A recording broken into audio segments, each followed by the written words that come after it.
everybody, and welcome back to the St. John's Podcast, as we have always been.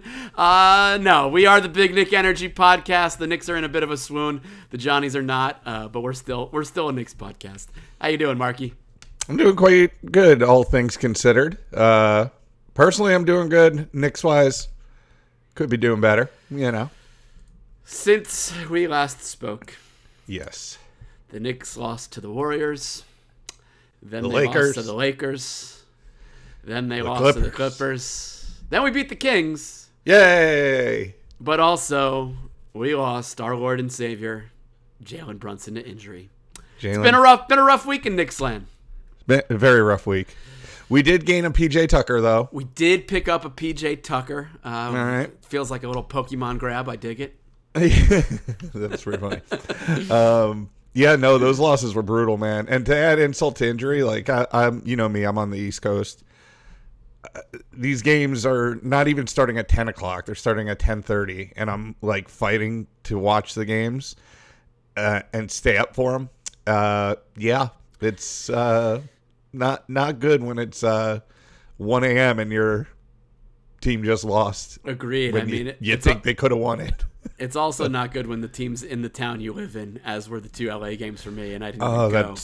That sucks too. I put serious thought into going to the Lakers game. When I woke up, the cheapest ticket to get in the door was $140, and then when I checked again later in the day, the cheapest ticket to get in was about $180. So I did not go to the Lakers game, and it's a good thing I didn't, because if I saw Brunson get hurt in person, that would have crushed me. And then once Brunson was hurt, I decided I didn't want to spend money on the Clippers game. I back that. Yeah, you made the right call to not go. The Clippers game, though, I mean, yeah, I don't know. The Lakers, the fact we lost to the Lakers in OT when we could have won the game in regulation was, it was just, my eyes were half awake, and I'm like, we're losing this game. Yeah. It's so bad. It's rough. I mean, it feels like we've been saying this for each of the last several episodes, but it just further emphasized the point that the Knicks are definitely in that second tier, and for sure. And maybe there's a few teams in that second tier ahead of them, or some of those other second tier teams are actually in the first tier. I mean, I'm kind of I'm going to paint a picture here, if you will allow me. Please go right ahead, Picasso. I think I kind of alluded this to you via text message after one of these games. I think the timing of the Brunson injury, the Knicks, I believe they know they are pretty much set at the 3 seed. I don't think the Bucks are catching them.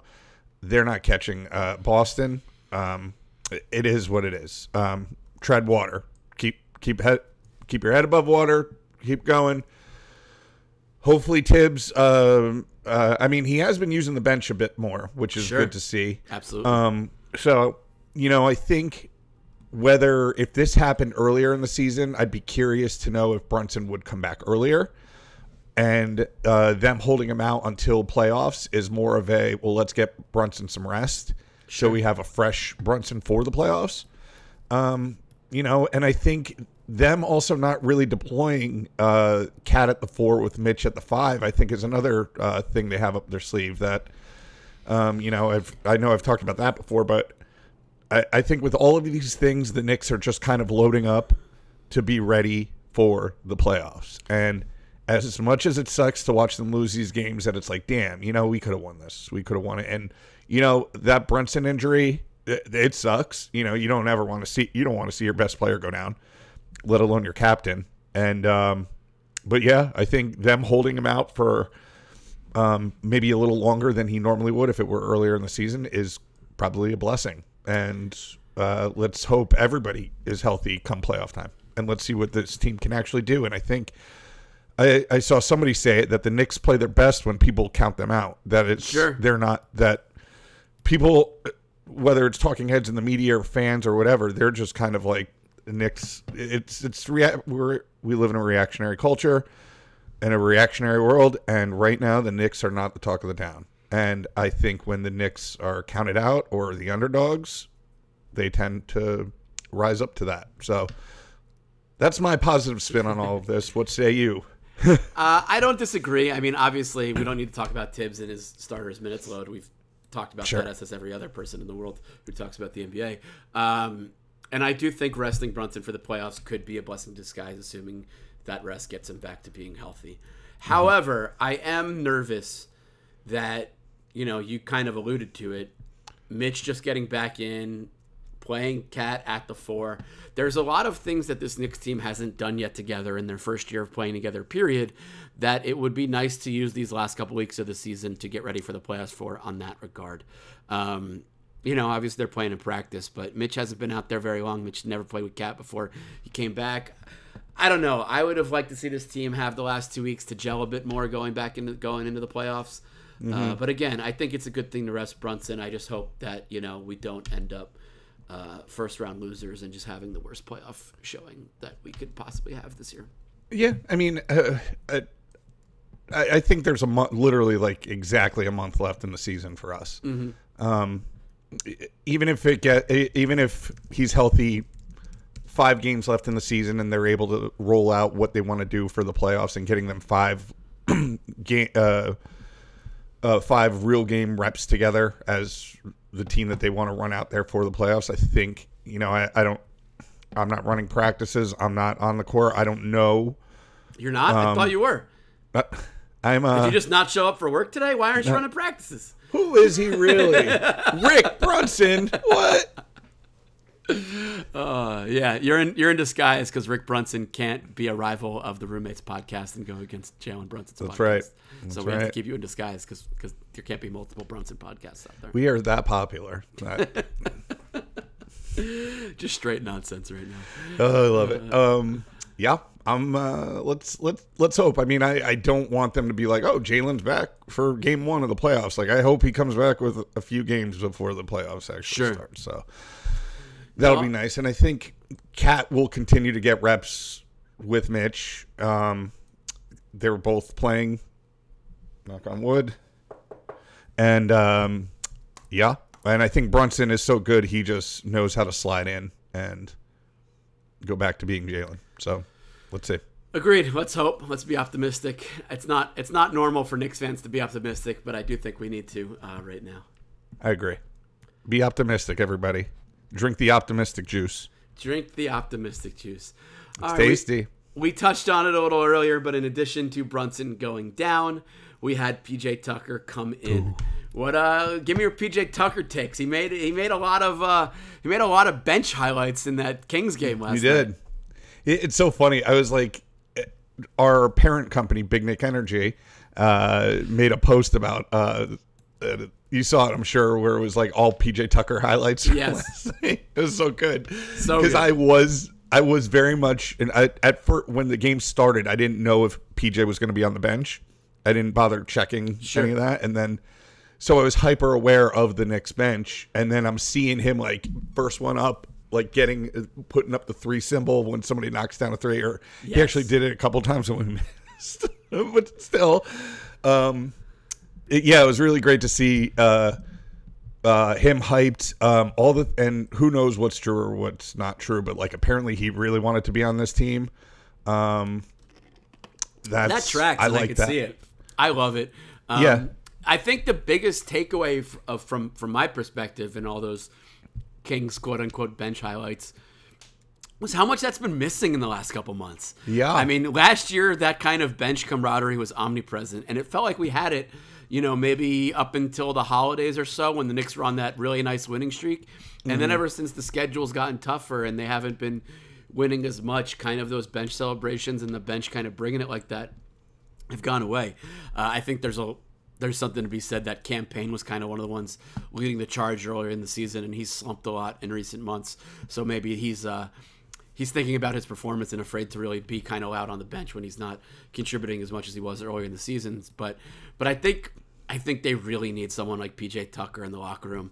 I'm not saying anything that hasn't been said before, but while the Knicks have veterans, they don't have veterans, with that much seniority who have been around the league that much. That have won. I forget has he won a title? I forget. Yes, with the Bucks. Yes, you're right. Yes, and obviously he's gone further into the playoffs than pretty much anyone on the Knicks has before in multiple seasons. I think it's a massive pickup.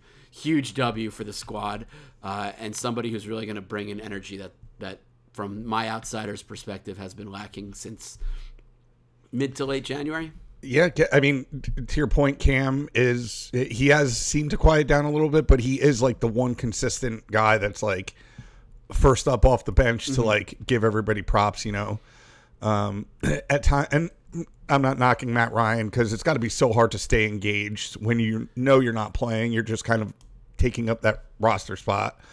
They just do their little clap while on the bench, and it's like, okay, so good riddance, mother. Just kidding. Wow. I wish Matt Ryan well. I wish him well. At least he had a great football career, He did. So maybe he gets into broadcasting or something. Yeah. Or just shoots somewhere else.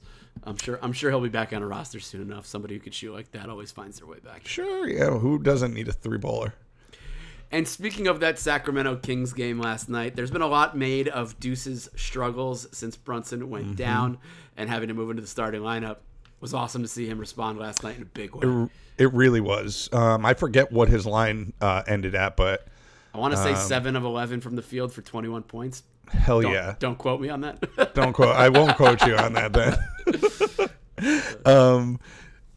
I'm pulling it up right now, but no, he had a great game. I know all the headlines were like Cat dominates to propel the Knicks ahead of the Kings, but if you watched the game, you saw that Deuce was an equal contributor to that. Oh game. yeah, I think the Knicks fan takeaway is go Deuce go, but I do think Cat's rebounded in terms of like from playing poorly in recent games, and also just his overall game last night was something big to see. He's also been slumping a lot, as have the Knicks. I think he's still an all-NBA center and having one of, if not the greatest years of his career. But definitely the last month or two hasn't been what the first 3 or 4 months of the season were in terms of, the transformation that Cat underwent this year and him putting up big numbers, both on the boards and on points. Sure.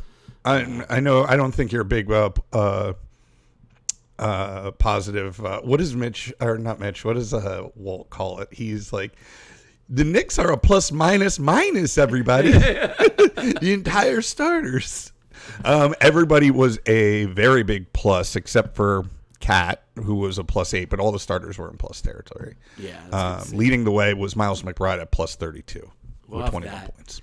Love that. So also, it's good to kind of give him some sink or swim time in running the offense and being this team's point guard for a bit. I think that will only be valuable. There's nothing bad that can come of that from my perspective, especially when the bench unit has to come in and play more minutes. God, I can't talk tonight.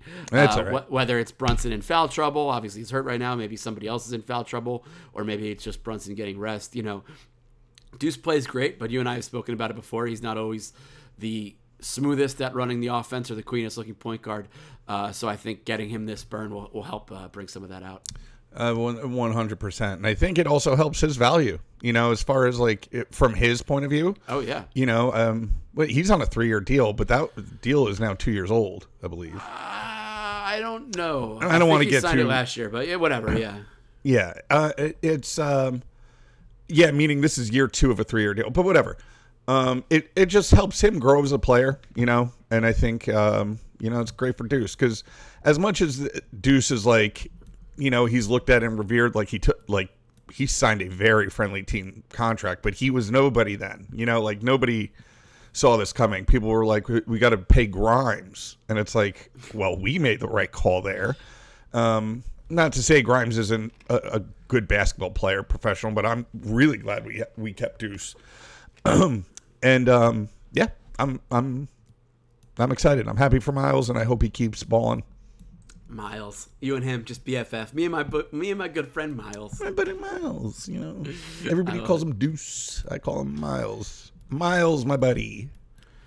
I love it. God.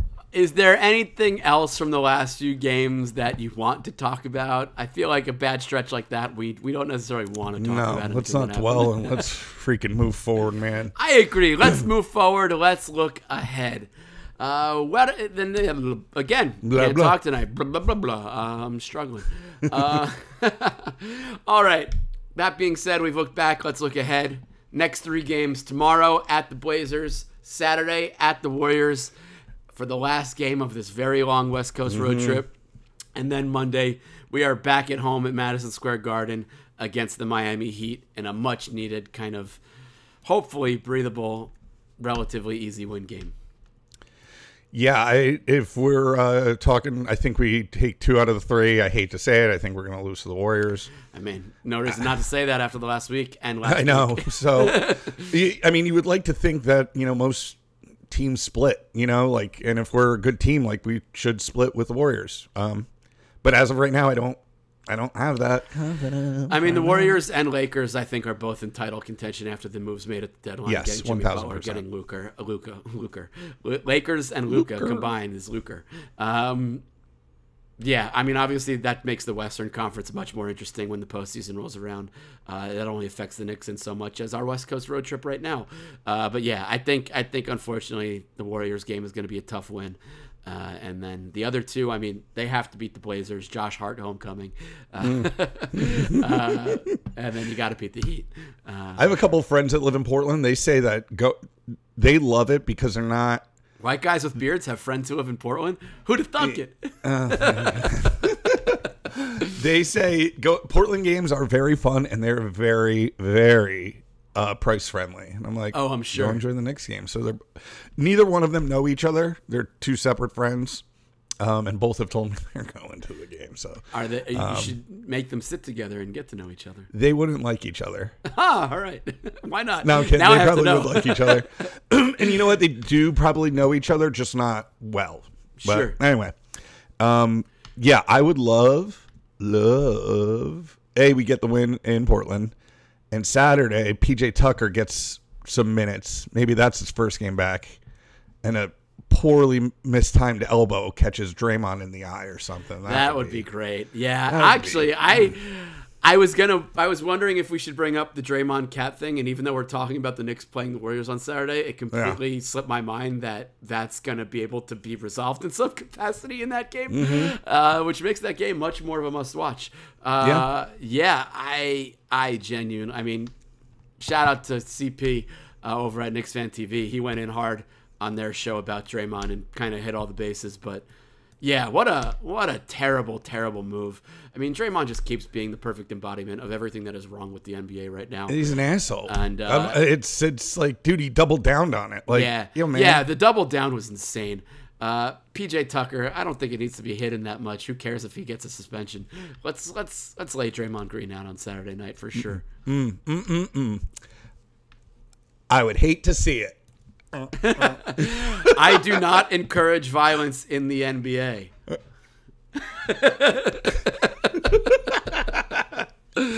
We're putting little this out Anthony Mason clothesline going up to the for a rebound. Yeah. Oh God. I mean, we're also the fan base that watched Alonzo Mourning flip Charlie Ward, so it's kind of that's true. Something we grew up with. Yeah, and most people our age that are listening, they know what we're talking about. Yeah, they do. I'm excited though. This Blazers game is the last one that takes place at 10 or 10:30. Warriors game is at 8:00.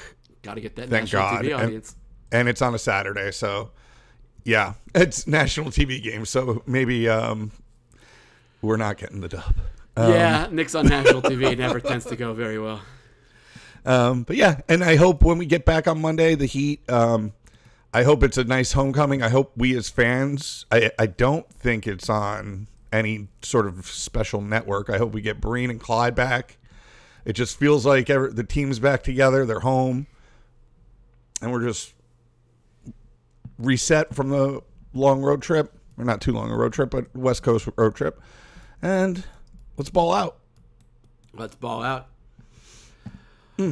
All right, I think that covers us on looking ahead to the next 3. So now it is time for our favorite segment of the week, and that is the Josh Hart triple-double watch. I definitely thought I'd be telling you that he's up to 8 or even 9 after the Brunson injury and needing to spread things around a bit more, including him needing to kind of maybe run the offense a bit. But, Deuce stepped up, and Josh is still killing it, still doing everything we love that Josh Hart does, but no triple-doubles to add. So we're still at 7, and with about a month of the season left, I still think he gets to 10, but we're cutting it pretty close. We are cutting it pretty close.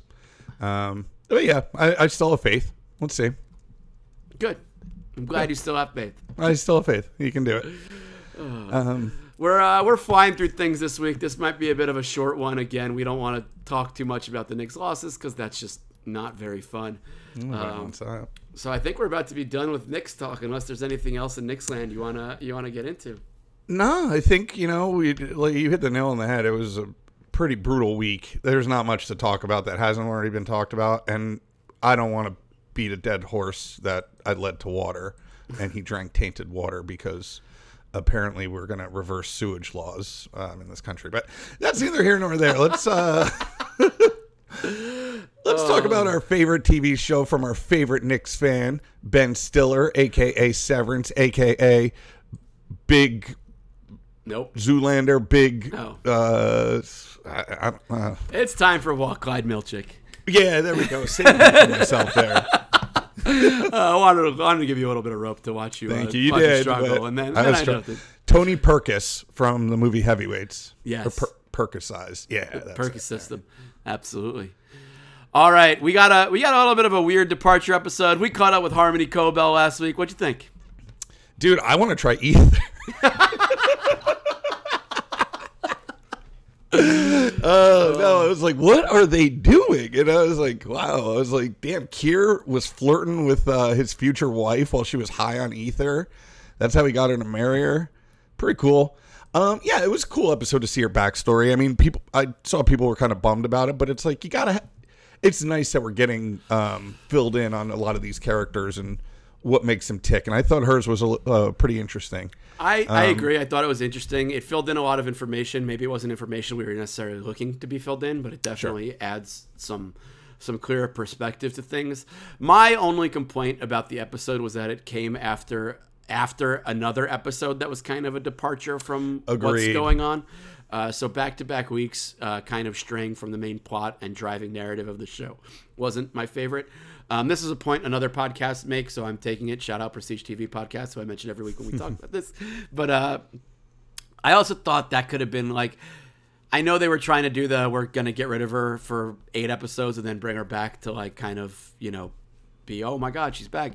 But I kind of wish they had just seeded that information and that story in increments throughout the previous several episodes over the course of the season. And not giving it its own standalone episode? Yeah, I didn't need that to be its own standalone episode. I kind of agree. I actually think I would have enjoyed everything in that episode more if it had been parceled out among the other storylines. Because it was a lot to fixate on for one straight shot without going into the others. Whereas like that would have been, I feel like those scenes and that story would have been a nice break from the main Lumen action if it had been seeded out in other episodes. Hey, you never know. That might have been their plan, and something in production might have caused this to be the route they went. Did things happen in production that changed things? Yes. You don't know this? No, oh, God. I'm not a producer. I don't know anything about this. But to push back on that, it's also Apple's money, so you got to figure it's unlimited. Yeah. And whatever, I'll tell you what, most problems are solved by money, and Apple legit has two things, my friend.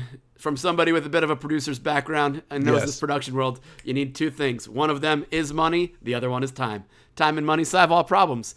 And maybe that's didn't have true. either. And they definitely had the time though, because it's been 3 years since the first season. But still, that is also true. Yeah, I agree with you. It was weird to have two like flashbacky episodes back to back. Normally that doesn't take place. We're kind of like, yo, what the hell's happening to Mark right now? Like, yeah. I mean, they basically teed it up for the three of them to.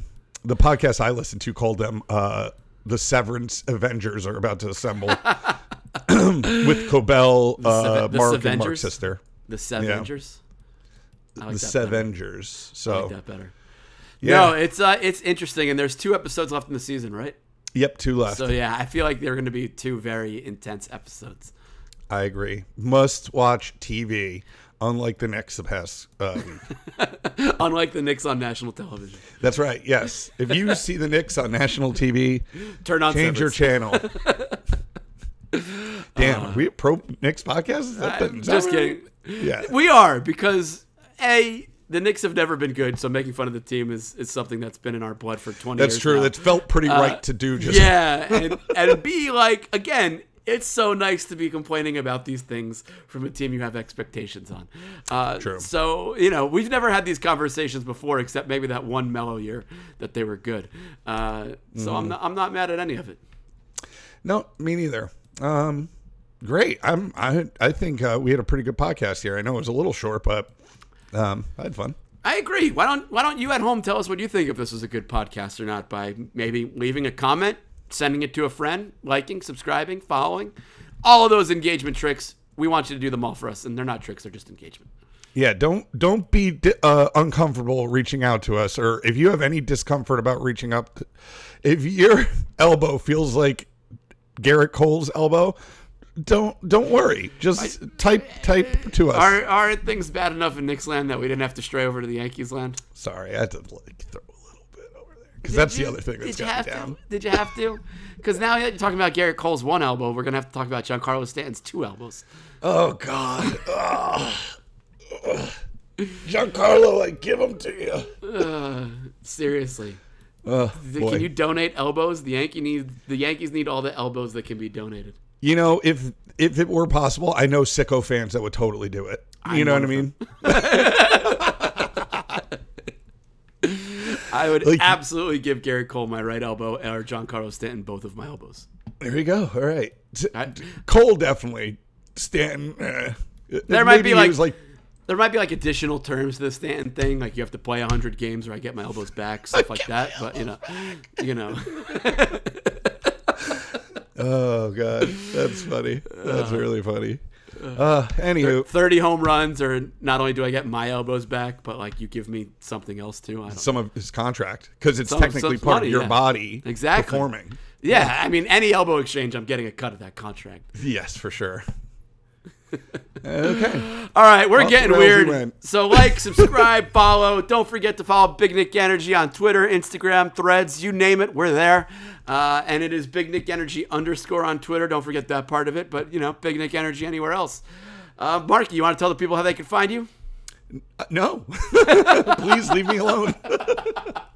I like my privacy. But if you want, you can find. I have an Instagram and a Twitter and whatnot. Just Google it. Yeah, find me on LinkedIn. Yeah. All right, we're getting weird. Don't forget to email in bkepod@gmail.com. We would love to read your questions on air, and we will starting next week because we're starting to get some emails. Let's go, baby. Heck yeah. Let's go. All right, that's it for us this week. Hope you don't mind our little crazy energy that we're bringing, our crazy Knick energy. This is my favorite podcast we've ever done. It's been great. I love it. Yeah. We'll see you again next week. Thanks for joining us, y'all. Peace. Bye, guys.